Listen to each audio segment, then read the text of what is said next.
Graça e paz do Senhor Jesus Cristo sejam contigo, sejam com a tua família, com a tua igreja, com todo o povo de Deus espalhado na face da terra. É muito bom a gente estar de volta aqui para esse nosso encontro e a última aula da matéria Educação Cristã. A última aula é essa que eu me refiro para os alunos do Instituto Teológico João Calvino em Ondiva, Angola, para os quais eu mando as minhas saudações cristãs e rogo a Deus que continue a abençoá-los a cada dia mais. Vamos lá então, nós vamos discutir nessa aula os desafios e as estratégias da educação cristã e a sua eficácia nos nossos dias. E o nosso foco será o preparo da equipe na elaboração do currículo e também dos critérios avaliativos. Precisamos lembrar que o pastor, ele é o principal educador cristão na igreja local contemporânea. Ele pode e deve, obviamente, multiplicar aí os seus conhecimentos acerca da educação cristã para montar uma equipe que irá auxiliá-lo, mas ele precisa sempre estar na supervisão de tudo aquilo que tem a ver com o ensino na igreja. O propósito e o preparo da equipe. A educação cristã nos dias atuais envolve diversos elementos: propósito, equipe, currículo, estrutura, registro, orçamento e avaliação permanente. O seu propósito é a apresentação do Evangelho para a conversão, crescimento, responsabilidade cristã e envolvimento na missão de Deus na igreja e no mundo. A igreja deve envidar todos os esforços para desenvolver esse propósito com metas de curto e longo prazo. Deus escolheu homens e mulheres pecadores e limitados para executar a sublime tarefa de tornar conhecidas as insondáveis riquezas de Cristo Jesus. Por isso é fundamental que a igreja invista constantemente no preparo, educação e instrução dos seus membros, para que todos façam parte da equipe de trabalhadores da educação cristã. É comum encontrar na equipe de ensino pessoas que não compreendem os princípios básicos da fé e que, embora com amplo conhecimento, não têm habilidade para ensinar. Isso afeta o ensino em diversas áreas da igreja. É crucial conhecer e testar os dons e habilidades de cada um para direcioná-los à sua esfera de atuação.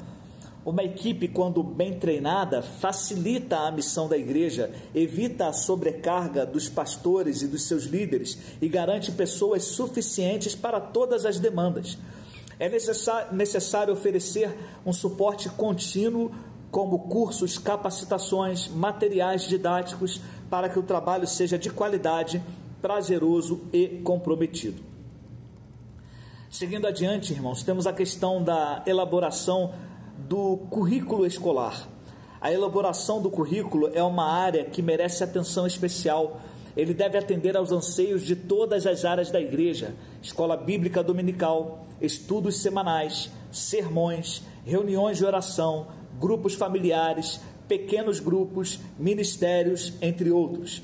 Sem um currículo previamente estabelecido, nós corremos o risco da perda de propósito, da perda de tempo e também de nenhuma eficácia.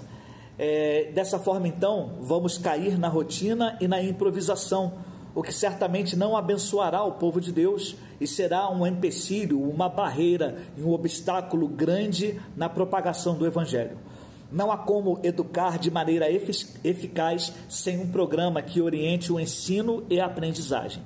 Deus é um Deus de ordem. Vemos exemplos de currículos nas Escrituras. Vemos o Pentateuco de Moisés para Israel. Vemos Jesus com o reino de Deus como tema central do Evangelho. E na história da igreja, os reformadores como Lutero, Zwinglio e Calvino, que organizaram os seus ensinos, escreveram e passaram adiante. Um fator importante para o currículo é a frequência dos membros.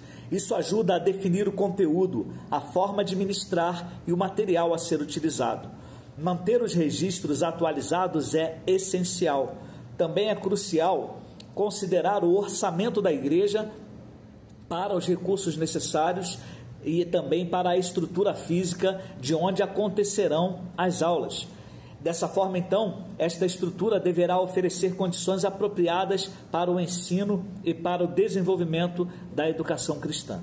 A avaliação deve ser permanente e a educação cristã precisa valorizar a sua essência. Outro fator vital, então, para a educação cristã é esta avaliação permanente. O projeto de educação cristã deve estar submetido a uma avaliação contínua. A equipe responsável deve se reunir periodicamente para analisar os pontos positivos e mantê-los ou melhorá-los, e também para avaliar aqueles pontos negativos e dessa maneira corrigi-los. Como igreja, fomos chamados para fazer a diferença no mundo e na igreja através do ensino cristão. Isso só é possível sob a dependência do Espírito Santo, que é o principal agente da educação. Ele é também o único que pode nos livrar da arrogância, da autossuficiência, da soberba. É o Espírito Santo que vai nos colocar no nosso lugar de humildes servos, de irmãos e irmãs escolhidos pelo Senhor para simplesmente sermos instrumentos em suas mãos e darmos a Ele toda a honra e toda a glória. Quero falar um pouco agora sobre a questão dos departamentos da Escola Bíblica Dominical, a EBD. A criação dos departamentos na EBD é uma excelente estratégia para torná-la mais dinâmica e estruturada, dividindo tarefas e responsabilidades. Lembramos do conselho de Jetro a Moisés, lá em Êxodo 18, para delegar tarefas, porque senão ele iria desfalecer, ele não conseguiria, isso seria mal para ele, isso seria mal para o povo. Vamos adiante então, os nossos exemplos de organograma sugerem um departamento de adultos, com adolescentes, jovens, jovens adultos, terceira idade, e um departamento infantil, desde o berçário até mesmo a pré-adolescência. Mas em EBDs maiores, nós podemos ter departamentos específicos para jovens ou até mesmo para a terceira idade. Cada departamento teria um coordenador para acompanhar professores e alunos, observando necessidades e sugerindo intervenções para o crescimento numérico e espiritual, todos sob a supervisão do superintendente e do gestor, que pode ser ou deveria ser, na maioria das vezes, o próprio pastor. Características das fases da vida para o ensino. A vida humana ela é dividida em fases, mas à medida que avançamos da infância para a vida adulta, as características se tornam mais complexas. Nós precisamos então dessa forma entender as necessidades de cada grupo, de cada faixa etária. Segundo a Organização Mundial da Saúde, a adolescência ela é dos 10 aos 19 anos e ela é uma fase de transição intensa, mudanças corporais, emoções fortes, pensamentos abstratos, busca de identidade, relação conflituosa com os pais. E os professores precisam ser parceiros e atentar para a imagem corporal, relacionamentos e revolta contra o autoritarismo, sempre orientando os adolescentes na palavra de Deus, para que não sejam rebeldes aos seus pais, nem às autoridades constituídas por Deus sobre as suas vidas. Os jovens normalmente são compreendidos ali entre os 18 e 30 anos de idade e possuem características físicas e cognitivas aguçadas, estão ali na flor da idade, no momento em que mais podem absorver, momento em que mais podem aprender e também praticar. Eles estão se preparando ou cursando às vezes um curso superior, eles estão pensando em relacionamentos sérios, casamentos, família, profissão, em quem sabe fazer uma universidade. Mas isso tudo pode ser perigoso para os jovens que são espiritualmente desestruturados, ou seja, para aqueles que não tiveram uma educação cristã desde o berço ou que não estão recebendo esta educação dentro da igreja do Senhor. É muito importante que haja um olhar especial para a juventude, especialmente falando aqueles que vão fazer faculdade em universidades que não são de confissão cristã, e eles estão sujeitos aí a receberem informações que combatem a crença em Deus e que dizem que todo aquele que necessita estar com Deus é uma pessoa ultrapassada ou uma pessoa que ainda é cega e que isso está acontecendo porque ainda não estudou o suficiente. É a educação cristã que vai dar a eles a base para poderem responder à razão da fé deles. Obviamente, esta base vem da palavra de Deus. A fase adulta, entre os 30 e 60 anos, é a fase que mais dura, é a fase mais longa. E a aprendizagem para os adultos precisa estar vinculada às suas necessidades diárias e ao foco nos benefícios que esta educação trará para as suas vidas. O professor deve despertar um interesse no início da aula, sendo dinâmico, focando na relevância do assunto, e dessa forma, então, os dilemas financeiros que os adultos enfrentam, os problemas em relação à educação dos filhos, a falta de bens e muitas vezes até mesmo a questão da liderança na igreja, isso tudo deve ser abordado como preparação para que eles possam ultrapassar esta fase na presença do Senhor, sendo vitoriosos para a glória de Deus. Envelhecer não significa um declínio mental, e a aprendizagem nessa fase deve privilegiar as experiências acumuladas, com participação ativa. Idosos podem se dispersar, ter dificuldades de memorização, mas gostam de aulas expositivas, pela experiência escolar formal que receberam. Professores para a terceira idade devem ser inovadores, usar linguagem clara, relacionar o conteúdo ao cotidiano, estimular a criatividade e criar um ambiente alegre. A capacidade de aprendizagem não diminui, mas a maneira de absorver informações muda.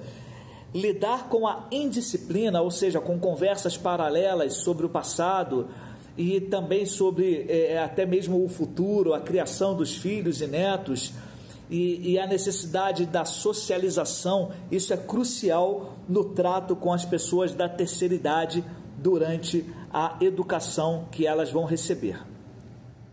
A chave para isto é que a educação ela seja ministrada de maneira afetiva, com amor. A sala de aula para idosos é um ambiente de novas amizades, de compreensão de problemas, e isso deve ser explorado pelo professor. Os idosos, eles expõem questões pessoais, emoções, e o professor precisa de sensibilidade para usar pedagogicamente essas situações, e os materiais devem ser adaptados a eles, para que eles possam então apreciar o estudo naquele momento e também terem as tarefas de casa para realizar e assim ocupar a sua mente e assim também fixar os ensinamentos trazidos pelo professor. Nós devemos evitar então que as classes dos idosos sejam somente terapêuticas. Eles também querem estudar a palavra de Deus, e a classe mista com os mais jovens também é algo salutar e deve ocorrer, ainda que nem sempre, se houver então esta distinção e houver professores suficientes para separar os grupos, mas o convívio com outras gerações ajuda tanto aos mais jovens a apreciarem e aprenderem com a experiência dos mais velhos. Os idosos também querem estudar a palavra de Deus. As classes mistas entre jovens e idosos, elas também são salutares, pois os idosos anseiam por contato com a modernidade e socialização, combatendo o preconceito da sociedade. Quanto mais a medicina evolui, mais a expectativa de vida de uma nação, das pessoas, ela sobe. Então, os idosos estão vivendo cada vez mais, e é necessário que a igreja tenha estratégias de inclusão e departamentos específicos para a terceira idade, com eventos e parcerias com a escola bíblica dominical. A escolha de professores para a terceira idade deve ser criteriosa. Eles precisam conhecer as necessidades do idoso, precisam valorizar o idoso, precisam ter paciência, saber ouvir, precisam saber articular, visitar, manter contato com a família, estimular a participação e usar material visual adequado. O departamento infantil. A responsabilidade principal do ensino espiritual dos filhos é dos pais, conforme vimos lá em Deuteronômio e também aprendemos na história de Samuel e Timóteo. Nos dias atuais, muitos pais estão ausentes ou delegam o ensino espiritual à igreja, vendo o departamento infantil como uma creche. O professor do departamento infantil tem cerca de 1 hora por semana somente para ensinar a santa palavra de Deus.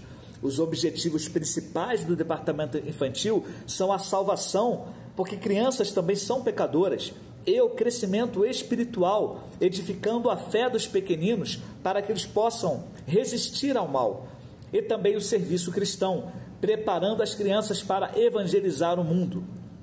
Porém, tudo isto também é objetivo e deve ser dos pais em suas casas, pois eles são os professores que terão mais e mais tempo com os seus filhos, que nesse caso serão seus estudantes. Para alcançar esses objetivos, o departamento infantil, ele precisa ser bem planejado, organizado e bem administrado. Problemas comuns incluem a má administração, falta de espaço, professores descomprometidos, falta de planejamento, má divisão por idade e um currículo educacional inadequado.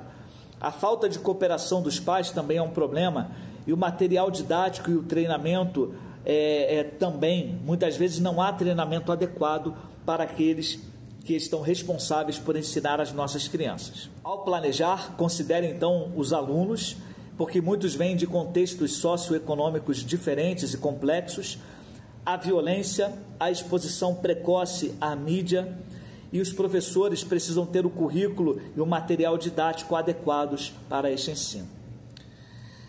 O professor e a aula bem preparada.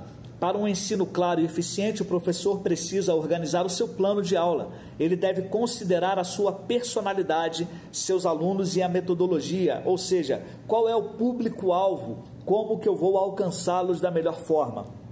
Dessa forma, então, ele poderá escolher as estratégicas mais facilmente, aumentando a chance de sucesso no transmitir da matéria. O plano de aula é um instrumento individual que resume as decisões pedagógicas, o que, como e como avaliar também, e ele orienta o uso eficiente do tempo. Alguns conceitos importantes. Conceito de didática é a arte de ensinar, focada em métodos e técnicas para o aluno aprender através de um instrutor. Dessa forma, então, o estudante poderá obter o melhor se o seu professor tiver a didática correta. A metodologia é o caminho ou processo para se atingir um fim ou um conhecimento. Os métodos podem variar, porém a essência do ensino não. E se tratando de educação cristã, nós não podemos perder que o foco é a transmissão da palavra de Deus, pois confiamos que aquilo que o Espírito Santo quiser fundamentar na vida da pessoa naquele dia, naquela aula, assim será feito através do instrumento que é o professor. Os meios de ensino e os recursos didáticos são ferramentas e vão desde o pincel ao lápis, ao computador, ao data show. Isso tudo facilita no processo do ensino-aprendizagem e aumenta o alcance da mensagem. Bom, Jesus, que é o nosso professor por excelência, ele utilizava diversos métodos. Ele utilizava, por exemplo, as pessoas do seu dia a dia. Ele chamava o menino, ele mostrava a moeda, contava uma parábola, pedia ao discípulo para fazer determinada coisa, determinada tarefa, e depois trazia o ensino.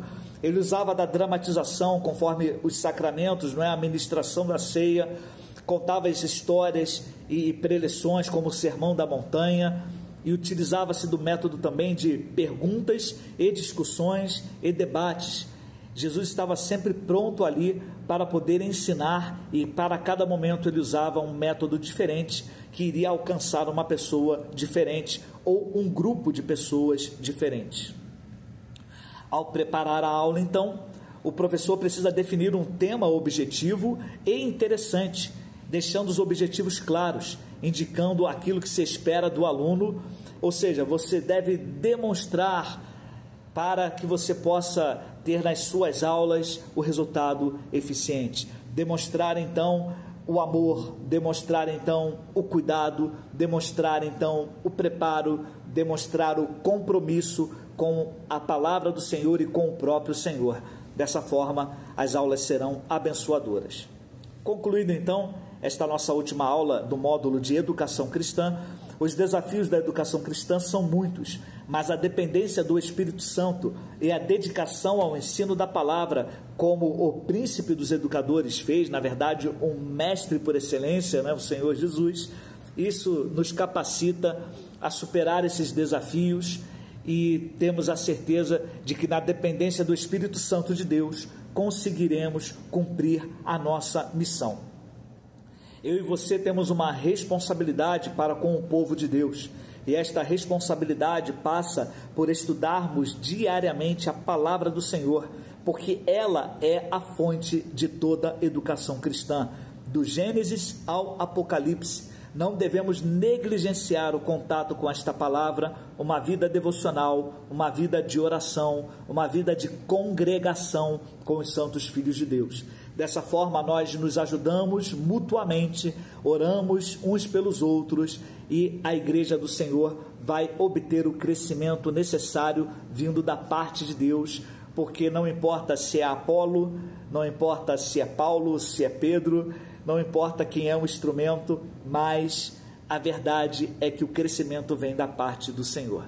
Deus te abençoe, te guarde, te proteja e te livre de todo mal. Continue te guiando nos santos e retos caminhos do Senhor e que você não desista nunca de obter aí o ensino necessário para se tornar um educador cristão excelente para a glória exclusiva de Deus. Um forte abraço.